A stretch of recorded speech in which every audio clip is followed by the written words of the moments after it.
안녕하십니까? 퀸즈교회 성도 여러분, 또 퀸즈교회에서 보내드리는 2월의 둘째 안식일 영상 예배에 영상기기를 통해 함께 하시는 여러분 환영합니다. 잘 오셨습니다.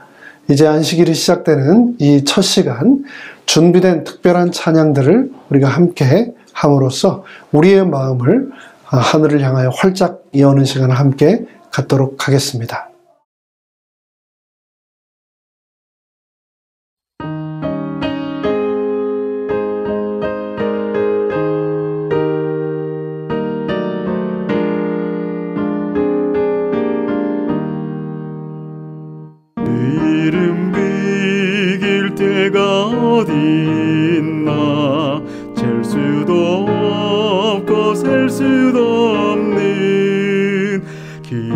귀하신 이름, 놀라우신 이름, 참되신 이름, 우리 주 예수. 주 예수 이름 내가 생각할 때 내 마음속에 기쁨 넘치네. 우리의 소망 구원 되신 예수, 그 이름 비길 때 어디 있나.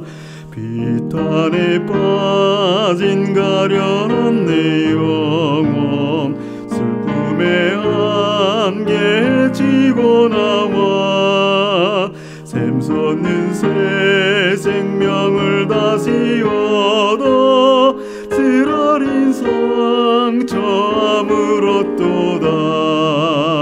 주 예수 이름 내가 생각할 때 내 마음속에 기쁨 넘치네. 우리의 소망 구원 되신 예수, 그 이름 비길 때 어디 있나. 이 세상 모든 것이 없어져도 그 이름 오늘 더욱 빛나리. 내일도 영원토록 증거되며 찬란한 빛을 더욱 발하리. 주 예수 이름 내가 생각할 때 내 마음속에 기쁨 넘치네. 우리의 소망 구원 되신 예수, 그 이름 비길 때 어디 있나.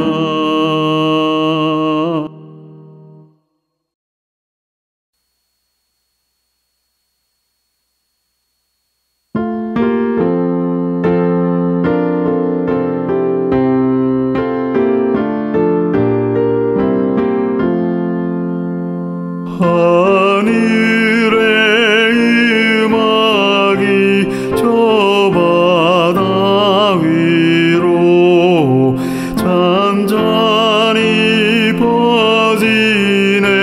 참 고운 가라. 천사들이 이르니 노래하는 소리 내기엔 그들이 날 환영하네. 요단강 전도 나 올라가서 간절히 손 모아 내 주께 비네. 주여 하늘 음악에 참여할 수 있게 주 천사 보내사 날 이끄소서. 저 물결 거세고 더 어두워도 주 허락하시면 나 건너가리.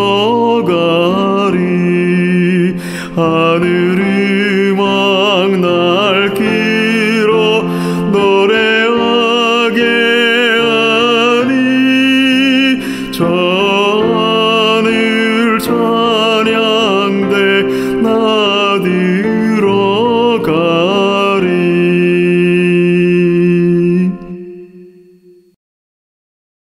내 주 하나님 넓고 긴 은혜는 저 큰 바다보다 깊다. 너고 다주를 끌러 깊은 대로 저 한가운데 가보라. 언덕을 떠나서 장파에 배 띄워 주 예수 은혜의 바다로 내 맘껏 달려보라. 왜 너 인생은 언제나 거기서 저 큰 바닷물을 보고 그 밑 모르는 깊은 바닷속을 한 번에 하려 안 보나. 언덕을 떠나서 장파에 배 띄워 내 주 예수 은혜의 바다로 내 맘껏 다녀보라. 많은 사람이 얕은 물가에서 저 큰 바다 가려다가 찰싹거리는 작은 파도 보고 맘이 졸여서 못 가네. 언덕을 떠나서 장파에 배 띄워 내 주 예수 은혜의 바다로 내 맘껏 다녀보라. 너고 가거라 이제 고 가거라 저 큰 은혜 바다 향해 자고 내려를 저 깊은 데로 가라 망망한 장파로. 언덕을 떠나서 장파에 배 띄워 내 주 예수 은혜의 바다로 내 맘껏 다녀보라.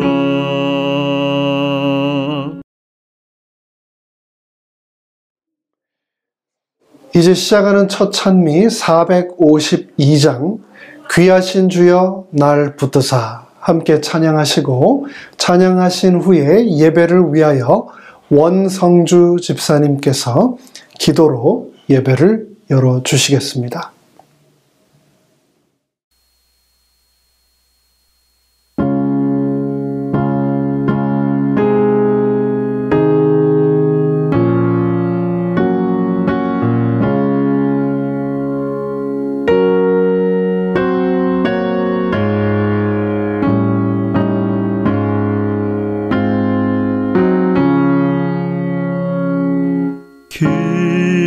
귀하신 주여 날 붙드사 주께로 날마다 더 가까이 저 천국 낙원 나 올라가. 그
세상 내가 살 동안에 주께로 날마다 더 가까이 저 뵙는 천국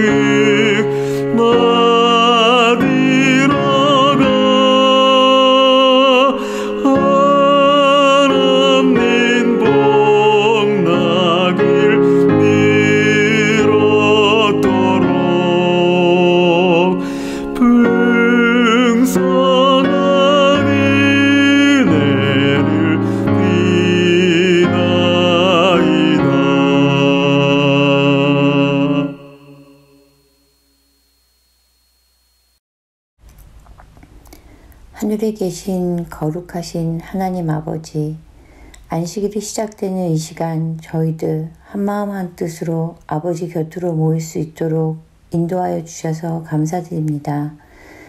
이 시간을 통해 저희들에게 아버지의 말씀을 따라 기도하고 아버지의 말씀을 마음에 새기고 흔들리지 않는 굳건한 믿음을 가질 수 있게 이끌어 주시옵소서.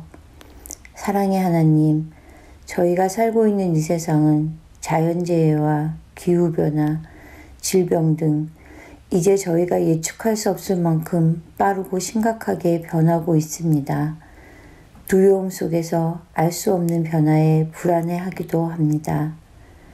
저희가 어렵고 힘든 상황 속에 있더라도 하나님을 찾고 기도함으로 아버지께서 날마다 함께 하여 주신다는 것을 알고 그 안에서 쉼을 얻고 기도로 이겨내고 극복할 수 있도록 믿음의 은혜 주시길 기도드립니다. 부족하고 나약함이 많은 저희들이 하나님의 말씀 가운데 항상 올바른 선택을 하고 하나님의 사랑으로 세상의 아픔을 같이 나누고 위로할 수 있는 사람들 되게 이끌어 주시길 기도합니다.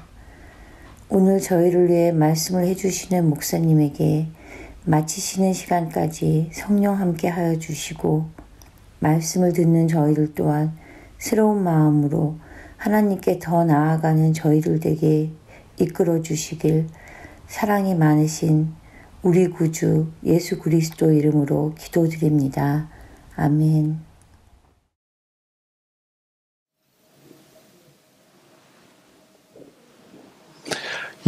(2023년 2월 10일) 2월의 둘째 안식일이 시작되는 첫 시간을 영상 예배를 통하여 함께 하시는 여러분 다시 한번 진심으로 환영합니다. 이번 한 달 동안은 테네시에 있는 내시빌 교회를 섬기시는 윤석은 목사님께서 저희를 위해 지난주에 이어서 오늘도 말씀 주시겠습니다. 특별하게 준비된 이 말씀을 통하여 영적으로 큰 힘 얻으시고 날마다의 삶 가운데 큰 기쁨과 또 소망이 동행하게 되시기를 간절히 바랍니다. 이제 다 함께 말씀 듣도록 하겠습니다.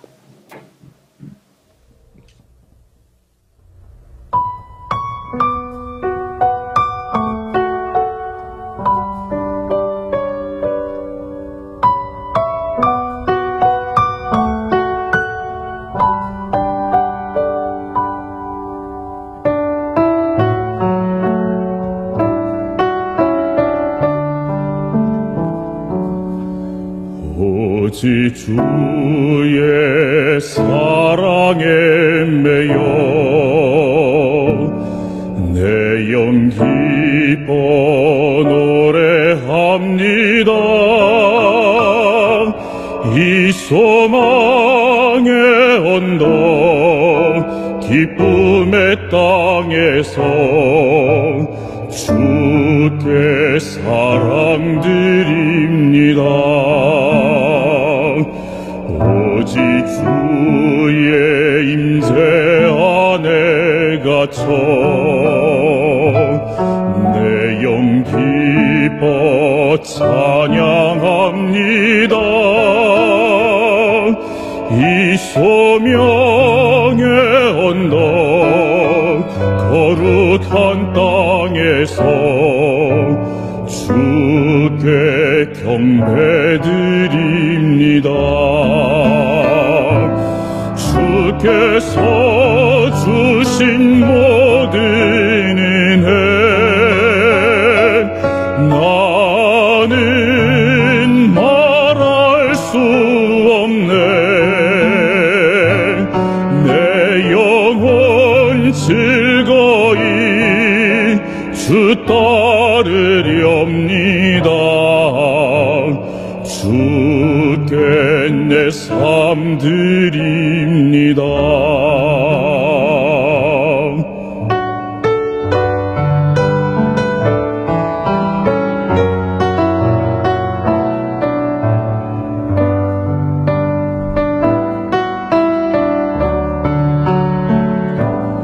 오직 주의 사랑에 매여 내 영 기뻐 노래합니다.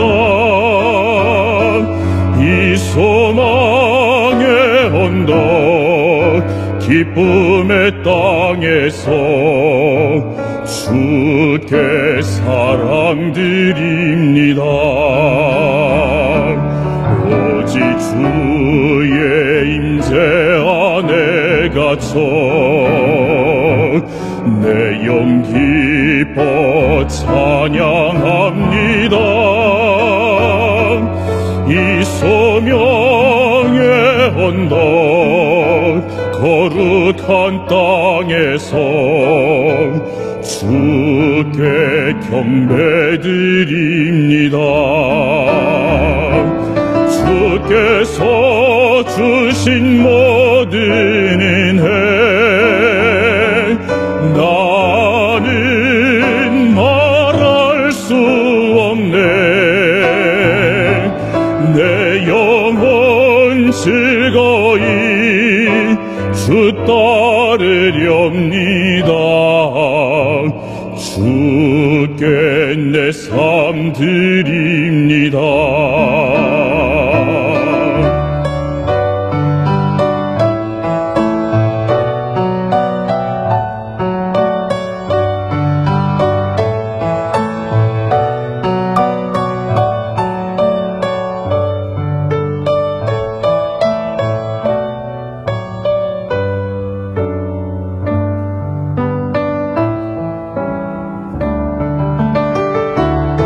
주께서 주신 모든 은혜 나는 말할 수 없네. 내 영혼 즐거이 주 따르렵니다. 주께 내 삶 드립니다.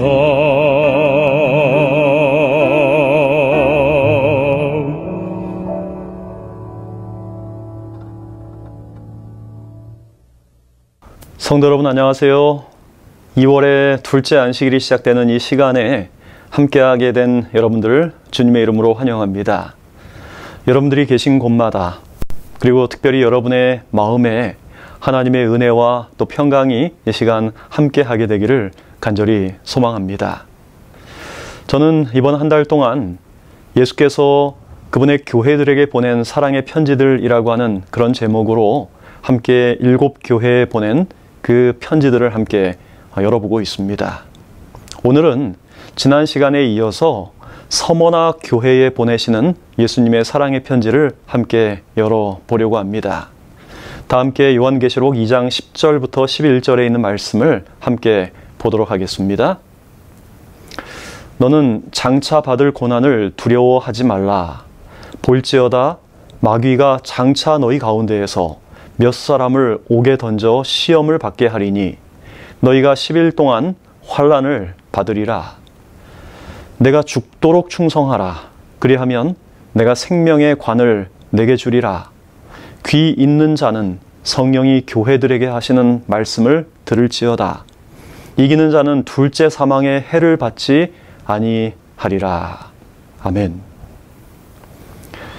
방금 전에 읽은 이 말씀은 예수님께서 서머나 교회를 향해서 하신 그런 말씀입니다.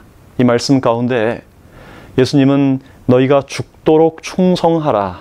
그리하면 내가 생명의 관을 내게 주리라 라고 말씀하고 계십니다. 여러분, 충성이라고 하는 단어가 가장 강조되는 집단이 있다면 어디일까요? 아마도 군대일 것입니다. 제가 군복무 할 때에도 저희 군 부대의 그 경례 구호는 바로 충성이었습니다. 군대는 상관에 대한 충성, 그리고 더 나아가 국가에 대한 충성을 가장 중요한 가치로 생각을 합니다. 만일 군대에서 이 질서가 무너진다면 그 군대는 존재하기가 어려울 것입니다.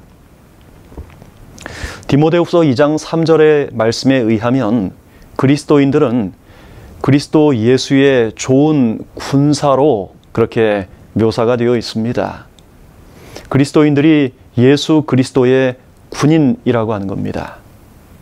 만약 우리가 그리스도인이 되었다면, 그래서 우리가 그리스도인의 군대에 자원한 군인이라면 하나님과 그리고 하늘나라를 위해서 우리는 충성할 의무가 있는 것입니다. 오늘은 이 서머나 교회를 향해서 주신 사랑의 편지를 열어보면서 끝까지 충성하라라고 하는 그런 제목으로 함께 말씀을 나누려고 합니다. 먼저 이 서머나 교회를 향해서 편지를 주신 예수님의 모습을 성경이 어떻게 기록하고 있는지 함께 보겠습니다. 요한계시록 2장 8절 9절의 말씀인데요. 서머나 교회의 사자에게 편지하기를 처음이요 나중이요 죽었다가 살아나신 이가 가라사대 내가 내 환난과 궁핍을 아노니 실상은 내가 부요한 자니라. 지금 이 말씀 가운데 예수님은 자신을 처음이요 나중이라 라고 말씀하십니다. 알파와 오메가라고 하는 것이죠. 시작과 끝이라고 하는 것입니다. 그리고 예수님은 죽었다가 살아나신 이라 라고 그렇게 말씀하고 계셔요. 다시 말해서 부활의 주님이라고 하는 것이죠. 그 주님께서 서머나 교회의 사자에게 편지를 하는 것입니다. 여러분, 이 요한계시록이 기록될 AD 96년경에 그 요한의 제자였던 폴리캅이라고 하는 사람이 그 당시 그 소아시아 지역에 있었던 서머나 교회의 감독으로 봉사하고 있었습니다. 그래서 아마 이 말씀 가운데 서머나 교회의 사자는 1차적으로 폴리캅이라고 하는 그 하나님의 자녀를 가리킨 것으로 보입니다. 이 편지의 내용에서 예수님은 자신을 처음이요 나중이요 죽었다가 살아나신 이라라고 그렇게 표현을 하십니다. 여러분, 이 운동회라든지 어떤 특별한 그 올림픽 경기에서 릴레이 경기가 거의 마지막에 항상 있지요. 모든 사람들의 이제 거의 모든 그 경기들이 다 끝날 때 모든 사람들의 관심이 한 곳에 집중되어 있는 것이 바로 릴레이입니다. 릴레이. 처음 주자도 중요하지만 그 릴레이에서 가장 중요한 주자는 마지막 주자입니다. 그래서 어린 시절에 그 운동회를 할 때 그 마지막 주자가 달리는 거리도 더 길고 그리고 그에게 거는 그 기대와 함성이 큰 것입니다. 그런데 예수님께서 처음과 마지막이라고 말씀하셔요. 시작과 끝이라고 말씀하십니다. 예수님께서 이 역사의 시작과 끝을 알리는 가장 중요한 역할을 하고 계시는 것이죠. 영원히 존재하시는 그리스도께서 처음과 마지막을 책임지고 있음을 우리에게 알려주고 있는 것입니다. 그 예수님께서 계속 말씀하십니다. 내가 내 환난과 궁핍을 아노니 실상은 내가 부요한 자니라. 자칭 유대인이라 하는 자들의 회방도 아노니 실상은 유대인이 아니요 사단의 회라. 여러분, 여기 읽은 말씀 가운데 실상은 이라고 하는 말이 계속 반복되어 사용이 됩니다. 내가 환난과 궁핍하지만 실상은 부요한 자라고요. 내가 유대인이라고 하지만은 실상은 유대인이 아니라고요.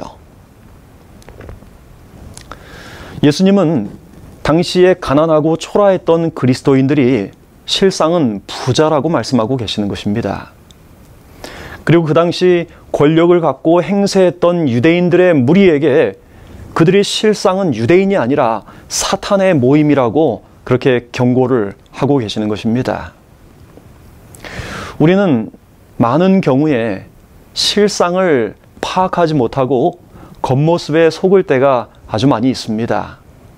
지난 연말에 저희 교회에 우리 몇몇 가정들과 함께 크리스마스 파티를 함께 하면서 선물을 서로 주고받았습니다. 일정한 액수의 선물을 준비해서 우리 함께 식사를 하고 그 선물의 번호를 매겨서 서로 교환하는 그런 순서였어요. 어떤 선물들은 굉장히 크고 또 잘 예쁘게 포장이 되어 있었습니다. 반면에 어떤 선물은 아주 가볍고 허름하게 포장이 되어 있었어요. 많은 사람들이 선물을 교환하는, 오픈하기 전에 교환하는 그 순서에서 겉보기에 크고 화려해 보이는, 또 무거워 보이는 그 선물들을 다들 원한 것입니다. 근데 나중에 그것들을 다 오픈해 보니까 제일 허름하고 제일 작은 것에 돈이 들어 있었던 거예요. 사람들은 그제서야 그 돈이 든 그 작은 상자를 서로 갖기를 원했었습니다. 여러분, 우리는 실상을 파악하지 못하고 겉모습만을 보고 오해를 할 때가 많이 있어요. 마치 사무엘이 2세의 장자였던 그 엘리압을 본 것처럼 말이죠. 바로 이 사람이 여호와의 기름 부음 받을 사람이라고 생각했던 것처럼 말이죠. 우리 역시 그렇습니다. 우리는 어떤 사람이 어떤 집에 살고 있는지, 그리고 어떤 자동차를 타는지, 어떤 좋은 옷을 입는지, 저 사람이 어떤 학위를 가졌는지, 어떤 외모를 가졌는지 그런 것에 현혹될 때가 아주 많아요. 하지만 예수님은 각 사람의 실상을 아신다라고 지금 말씀하고 계십니다. 그래서 예수님은 겉으로는 초라해 보이는 우리의 내면의 가치를 그분께서 꿰뚫어 보시는 것입니다. 반대로 예수님은 겉으로는 화려해 보이는 그 내면의 텅 빈 허구의 실체를 그분께서 꿰뚫어 보신다라고 말씀하고 계시는 것입니다. 여러분, 우리 역시 예수님처럼 겉모습이 아닌 내면의 가치와 또 내면의 허무함을 꿰뚫어 볼 수 있는 그런 영적인 안목이 있으면 참 좋겠습니다. 이 서머나 교회로 대표된 2세기, 3세기 교회는 물질적인 측면에 있어서는 매우 가난했습니다. 하지만 그들은 하늘과 신앙에 있어서는 부유했습니다. 반면에 7교회 중에서 마지막 교회인 라오디게아 교회로 대표되는 현대 교회는 물질은 풍요해요. 모든 것이 넉넉합니다. 하지만 그들이 풍요하다고 생각하지만은 그들이 실제로 벌거벗고 또 가난한 것을 알지 못하는 거예요. 라오디게아 교회, 오늘날 현대 교회는 물질은 부요하지만 하늘과 또 하나님에 대하여는 비참하리만큼 가난한 모습을 꼬집고 있습니다. 오늘 여러분은 어떻습니까? 이 땅의 부자인가요? 아니면 하늘의 보물을 쌓아둔 하늘의 부자인가요? 우리가 이 땅에서 부자가 되지는 못할지라도 하늘의 부자가 되기를 간절히 소망합니다. 이 서머나 교회를 향한 예수님의 칭찬이 있지요. 요한계시록 2장 9절 전반부입니다. 내가 내 환난과 궁핍을 아노니 실상은 내가 부요한 자니라. 여러분, 이 서머나라고 하는 뜻은 모략이라고 하는 뜻입니다. 모략. 그런데 이 모략은 그것이 깨질 때, 그리고 그것이 부수어질 때 더 진한 향기를 주변으로 퍼쳐내는 것입니다. 마치 서머나 교회는 모략과 같은 그런 교회였어요. 핍박을 받고 고통을 받고 압제를 받지만 그러나 더 진한 향기를 뿜어낸 것입니다. 서머나 교회는 역사적으로는 AD 100년부터 313년까지의 교회 시대를 상징적으로 보여줍니다. 여러분이 아시는 대로 이 시대의 교회는 우리 에베소 시대 이후에 더 극심한 핍박을 받았어요. 그러나 그 당시 교회는 모략과 같이 핍박을 받으면 받을수록 더 진한 향기를 뿜어냈습니다. 여러분이 아시는 이 서머나 교회의 감독이었던 폴리캅이라고 하는 사람의 그 일생에 대한 아주 장엄한 최후의 기록이 역사에 기록되어 있습니다. 폴리캅은 금요일 밤 한 농가에서 그가 86세가 되었던 그 노구의 몸으로 체포되었습니다. 이 폴리캅은 자신을 잡으러 온 병사들을 위해서 저녁을 좀 지어달라고 자신의 아내에게 부탁을 했습니다. 그래서 이 병사들이 저녁을 먹는 동안 폴리캅은 한쪽 구석에 서서 2시간 동안 아주 큰 소리로 로마 제국에 있는 모든 그리스도인들을 일일이 기억하며 2시간 동안이나 기도를 했어요. 그리고 그 병사들이 폴리캅을 이제 끌고 가서 총독 앞에 세웠을 때 그 다음날 총독이 폴리캅을 그의 생명을 보존하기를 원했습니다. 그래서 그에게 이렇게 부탁을 합니다. 당신이 매우 늙은 고령임을 생각하십시오. 당신이 만약에 회개하고 그리스도를 저주하면 가이사 황제의 이름으로 맹세하니 내가 당신을 놓아주겠소 라고요. 그때 86세의 폴리캅이 이렇게 대답을 합니다. 내가 그분을 섬긴 지 86년입니다. 그동안 그분은 나에게 털끝만큼도 섭섭하게 하지 않았습니다. 내가 그런데 어떻게 나를 구원하신 나의 왕을 저주할 수 있단 말이요. 총독은 할 수 없이 그를 화형대에 내어주었습니다. 그때 폴리캅에 대해서 적개심이 가득했던 유대인들이 선두에 나서서 그 화형대의 땔감을 그들이 스스로 준비를 했어요. 그날은 AD 155년 2월 23일 안식일이었습니다. 이처럼 이 시기에 폴리캅과 같은 수많은 신실한 하나님의 백성들이 핍박으로 죽었습니다. 그런데 예수님께서는 반드시 그들을 살리실 것입니다. 그래서 예수님은 순교를 당한 그 당시에 많은 서머나 시대의 사람들이 많았던 그 교회를 향해서 자신을 소개하면서 내가 죽었다가 살아난 자라고 스스로 말씀하는 거예요. 내가 죽었다 살아났으니 너희들 순교 당했을지라도 너희의 목숨을 내가 보존하겠다는 거예요. 여기 지금 이 서머나 교회에 하신 말씀 가운데 너희가 10일 동안 환난을 받으리라 라고 하는 이 말씀은 AD 303년부터 313년까지 특별하게 더 아주 혹독했던 그 10년 동안의 환난을 가리키는 그 특별한 용어입니다. 열흘 동안의 환난이 10년 동안의 아주 극심했던 특별한 박해의 기간이었다는 거죠. 여러분이 아시는 대로 로마는 많은 신들이 존재했습니다. 그런데 그리스도인들은 황제 숭배를 거부했지요. 그들은 유일신이신 하나님만을 섬겼습니다. 여러분, 그러므로 이 그리스도인들은 로마 황제가 볼 때 너무나 아주 눈에 가시처럼 보인 것입니다. 여러분, 그리고 로마 사회는 노예 제도 위에 세워졌다고 해도 과언이 아닙니다. 신분 계층이 있어요. 그런데 그리스도인들은 서로를 형제라고 부르며 그들의 발을 씻겨주는 거예요. 말하자면 로마 사회의 어떤 이 소셜 스테이터스의 그 조직을 뒤흔드는 존재들이 바로 그리스도인들이었다는 거죠.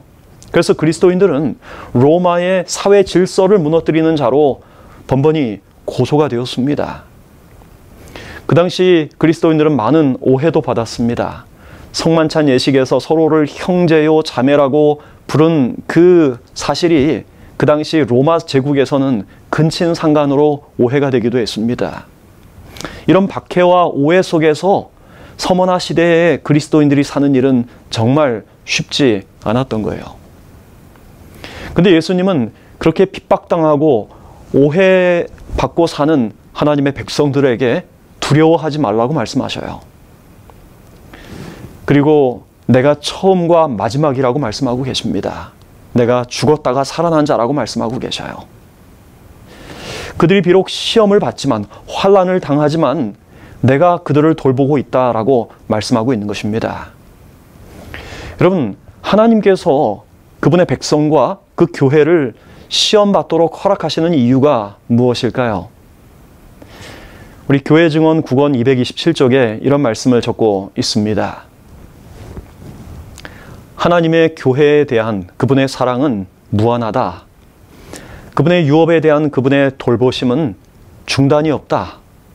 그분께서는 교회의 정결, 교회의 현재와 영원한 유익을 위하여 반드시 필요한 것 외에는 어떤 고난도 교회에 들어오도록 허용하지 않으신다. 그분께서는 지상 봉사의 처음과 마지막에 성전을 정결케 하신 것처럼 당신의 교회를 정결케 하실 것이다. 그분께서 시험과 시련을 통하여 교회에 가져다 주시는 모든 것은 그분의 백성들이 더 깊은 경건과 더 큰 힘을 얻어서 십자가의 승리를 세상 모든 곳으로 전하게 하기 위함이다. 하나님께서 그분의 백성들과 교회에 시험과 시련을 허락하시는 것은 그것들을 통하여 그 하나님의 백성들이 더 깊은 경건을 얻을 수 있도록 더 큰 힘을 얻어서 십자가의 승리를 온 세상에 전하도록 하시기 위한 특별한 계획이라고 하는 것입니다. 그러므로 우리가 시험을 받을 때 우리는 하나님을 더욱더 신뢰하고 하나님께 우리의 연약함을 온전히 내어 맡겨야 할 것입니다. 이 서머나 교회를 향한 예수님의 약속이 있습니다. 요한계시록 2장 10절 후반부의 말씀이에요. 내가 죽도록 충성하라. 그리하면 내가 생명의 멸관을 내게 주리라. 아멘. 여러분, 우리가 어떻게 죽도록 충성할 수 있을까요? 제가 만약에 여러분들에게 여러분 죽도록 하나님께 충성할 수 있느냐고 물어보면 어떻게 대답하시겠습니까? 아마 지금 여러분들의 생명을 내놓고 이 신앙을 해야 한다면 그 생명을 내놓고 하겠노라고 대답하는 사람이 그렇게 많지 않을 것입니다. 그런데 여러분, 충성이라고 하는 것은요, 죽도록 충성하는 것은, 이 충성이라고 하는 것은 믿음과 같아요. 무슨 말인가 하면, 여러분, 이 믿음이 어느 날 갑자기 큰 믿음이 생기는 것이 아니죠. 매일매일 삶을 통해서 쌓여진 작은 믿음들이, 그것들이 점점 커져가는 경험을 하는 거예요. 작은 것에서부터 믿음이 형성이 되는 것처럼 충성 역시 그러하다는 것입니다. 그래서 예수님은 마태복음 25장 21절에서 이렇게 말합니다. 그 주인이 이르되 잘하였도다 착하고 충성된 종아, 내가 적은 일에 충성하였음에 내가 많은 것을 내게 맡기리니 내 주인의 즐거움에 참여할지어다. 지금 이 말씀 가운데 보면 예수께서 5달란트, 2달란트 맡긴 그 종들에게 그들이 작은 것에 충성하였음에 큰 것들을 맡기겠다는 거예요. 다시 말해서 그들에게 맡겨진 작은 것들은 큰 것들을 맡기기 위한 테스팅 어젠다였다는 거예요. 그것을 성실하게 관리한 그들에게 하나님께서는 큰 것으로 그들에게 맡기신다라고 하는 거예요. 마찬가지로 예수님을 위해 죽도록 충성하는 그 출발점은 지극히 작은 일에 우리가 어떻게 충성하는가에 달려 있다는 것입니다. 지극히 작은 일에 죽도록 충성하는 사람들이 지극히 큰 일에도 충성할 수 있다는 것입니다. 제가 설교하면서 자주 강조하는 것은 여러분, 하나님의 사람은 결코 어느 날 갑자기 만들어지지 않는다는 것입니다. 거기에는 시간이 필요하다는 거예요. 여러분, 요셉에게 맡겨진 일상의 작은 일들을 그가 사람에게 하듯 하지 아니하고 하나님께 하듯 해왔던 그의 평상시의 성실함이 그에게 극심한 시련이 왔던 그 순간에 탁월함으로 드러났을 뿐이죠. 마찬가지로 다윗이 골리앗을 무너뜨릴 수 있었던 것은 그 엘라 골짜기에서 골리앗과의 그 엄청난 전투가 벌어지던 그날 우연히 갑자기 된 일이 아니라는 거예요. 오히려 그의 평상시 일상 속에서 양들을 지키면서 또 사자들을 대항하면서 곰들을 대항하면서 그가 믿음으로 물매를 던졌던 그 평범한 일상이 그 순간, 그 놀라운 순간에 빛을 발하게 되었다는 거예요. 그의 평범한 일상에서 그에게 맡겨진 작은 일들의 정성을 다했던 그 일상의 영성이 그날 빛을 발하게 된 것뿐이라는 것입니다. 여러분, 마찬가지입니다. 미국의 일요일 휴업령이 내려지고 이제 매매하는 일이 금지되는, 그래서 모든 사람들의 그 신앙의 생사의 그 기로에서 그들이 생사를 선택해야 하는 그 순간에 하나님의 편에 서겠다는 그 순간에 내가 선택하겠다는 것은 큰 착각입니다. 우리는 매일 매 순간의 작은 선택과 습관을 통해서 그 큰 날 서기에 우리의 운명이 어디로 결정될 것인지를 스스로 오늘 이 삶 속에서 결정하고 있는 거예요. 선지자 왕 487쪽에 있는 말씀입니다. 하나님께서 다니엘과 그 동무들을 바벨론의 위대한 사람들과 교제하게 하셔서 그들로 우상 숭배자들의 나라에서 당신의 품성을 나타낼 수 있게 하셨다. 어떻게 그들은 그처럼 큰 임무와 명예스러운 지위를 맡기에 적합한 자가 될 수 있었는가? 그들의 전생의 특징은 작은 일에 충성함이었다. 그들은 가장 작은 의무에 있어서도 큰 책임을 맡았을 때처럼 하나님을 영화롭게 하였다. 아멘. 제가 군대에 있을 때 논산 훈련소에서 이제 안식일이 되면 그 훈련소 안에 있는 영내 우리 재림교회로 가서 예배를 드렸습니다. 일주일 내내 훈련을 받다가 교회를 갈 때 마음이 얼마나 기쁘고 감사한지. 근데 그때 제가 이 안식일을 기다리는 마음으로 이 먼지 묻고 또 진흙이 가득 묻은 전투화를 아주 정성스럽게 닦고 훈련소 교회에 갔을 때 그 당시 훈련소 교회를 담당하고 있던 한 목사님께서 그런 이야기를 하셨어요. 우리 윤석원 이등병의 전투화를 보니 이 친구가 이 안식일을 얼마나 기다리고 또 이 안식일을 얼마나 소중히 하는 그 사실을 본인이 알겠다고요. 제가 그때 그 목사님 말씀이 참 마음속에 깊이 와 닿았습니다. 제가 안식일을 준비하며 전투화를 닦았던 일은 아주 작은 일이었어요. 그런데 그 목사님의 말씀은 그 작은 일 속에도 이 사람의 영성이 그 안에 나타난다는 것이죠. 여러분, 우리의 생애의 믿음을 연단하는 일들은 아주 생애의 작은 일들이라고 하는 사실을 잊지 않게 되기를 바랍니다. 작은 일에서 충성할 수 있을 때 죽기까지 충성할 수 있는 믿음이 형성이 되는 것입니다. 작은 일을 성실하게 감당하는 사람이 큰 일을 성실하게 감당할 수 있는 것입니다. 그러므로 오늘 우리의 삶의 모든 이 순간들은 하나님께서 우리에게 영생을 선물하실 그 큰 것들을 맡기실 것에 대한 하나의 이 준비 기간이라고 하는 사실을 우리 잊지 말아야 합니다. 그런데 예수께서 이처럼 작은 일에 충성함으로 죽기까지 충성할 수 있는 하나님의 백성들에게 약속한 것이 있습니다. 바로 생명의 면류관이에요. 고린도전서 9장 25절에 있는 말씀입니다. 이기기를 다투는 자마다 모든 일에 절제하나니 그들은 썩을 승리자의 관을 얻고자 하되 우리는 썩지 아니할 것을 얻고자 하노라.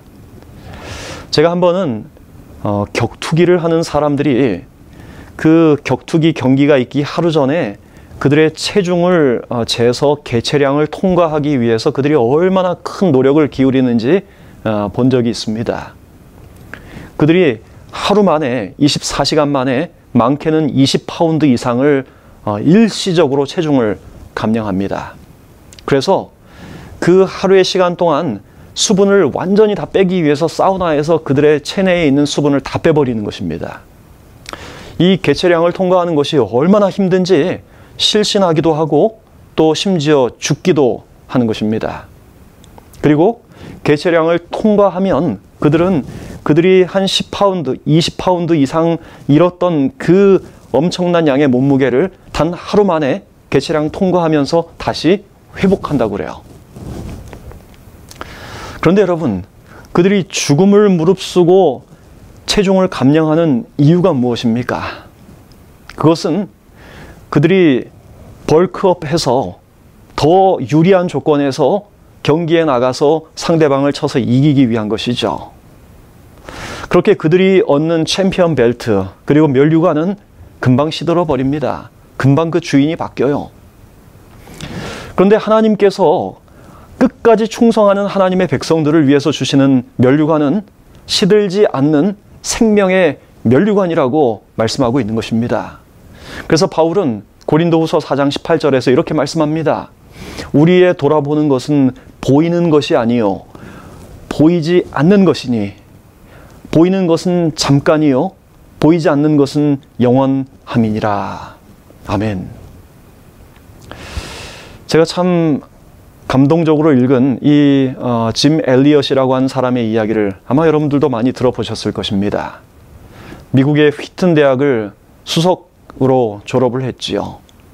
그리고 그가 식인종인 아우카 부족에게 선교를 하기 위해서 친구 4명과 함께 에콰도르에 있는 그 오지로 갔다가 도착한 지 5일 만에 모두 죽고 말았습니다.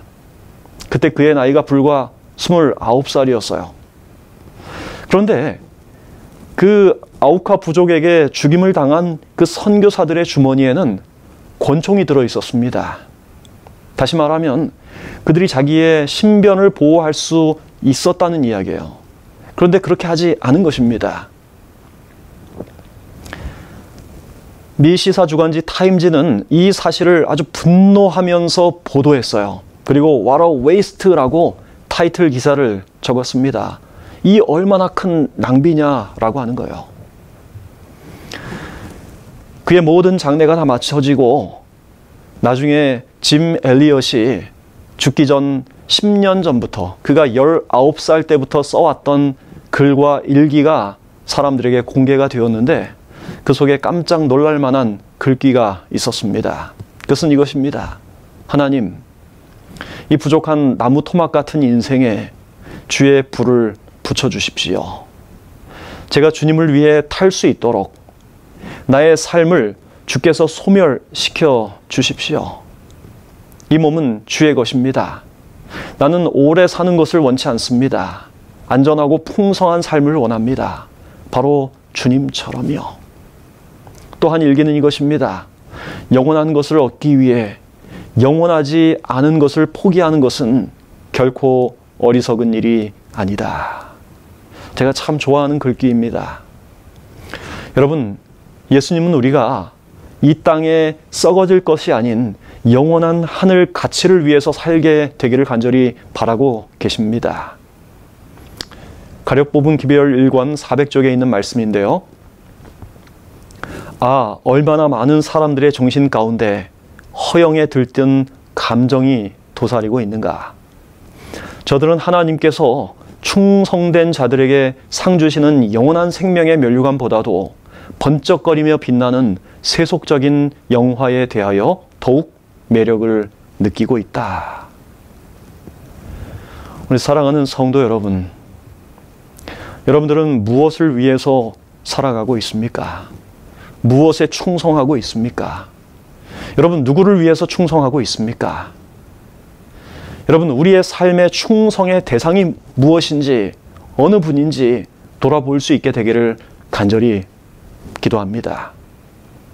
예수님을 위해, 그리고 하나님의 나라를 위해서, 그분의 백성을 위해서 충성하며 살 수 있게 되기를 간절히 바랍니다. 그리하여 이 땅에서는 우리가 가난할지 모르지만 하늘에 대하여는 부유한 사람들이 되기를 간절히 소망합니다. 보이는 잠깐의 것을 위해서 보이지 않는 영원한 가치를 잃어버리지 않게 되기를 간절히 소망합니다. 지극히 작은 일에 충성하면서 사는 사람들에게 미구의 생명의 면류관을 씌워 주실 것입니다.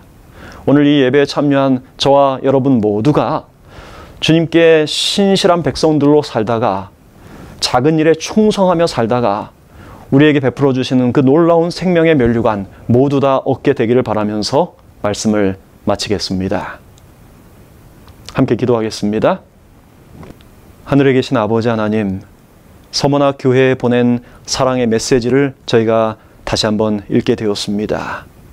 하나님, 처음이요 마지막, 죽었다가 다시 살아나신 그리스도께서 오늘 우리에게 영원한 가치를 위하여 살라고 말씀하고 계십니다. 결코 썩어질 이 세상의 것들에 미련을 두지 말고 영원한 하늘 가치를 위해서 살라고 호소하고 계십니다. 우리의 실상을 아시는 하나님, 겉모습에 그리고 눈에 보이는 것에 우리가 현혹되어 살아가는 우리에게 실상을 꿰뚫어 보시며 영원한 가치를 위해서 살라고 호소하시는 그 사랑의 음성에 귀 기울이고 올 한 해 우리의 마음을 다시 한번 하나님 앞에 헌신하며 드릴 수 있도록 인도하여 주시옵소서. 우리를 사랑하시고 우리를 죄악 가운데서 구원하신 예수님의 이름으로 간절히 기도합니다. 아멘.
내게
주님을 찾아